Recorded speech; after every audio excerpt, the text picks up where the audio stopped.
બીજો વિષય હતો કે અહીંયા દારૂબંધી માટે લડતા કેટલાક યુવાનો પર ખોટો કેસ કરવામાં આવેલો, મારવામાં આવેલો, તો એના ન્યાય માટે પણ હું આવેલો અને એના માટે અત્યારે હું એની પણ મેં વાત કરી છે કે પીઆઈની બદલી કરવામાં આવે અને જે ખોટો કેસ કર્યો છે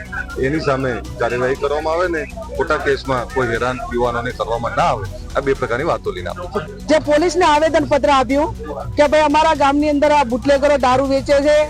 બેન દીકરીઓ વિધવાઓ થાય છે, યુવાન ધન બરબાદ થાય છે, નાની ઉંમરે યુવાનોના મૃત્યુ થાય છે અને આ દારૂ બંધ કરો. દારૂ બંધ કરવાના બદલે પોલીસ સામે જે તે પોલીસ સ્ટેશન એ યુવાનોને મારે અને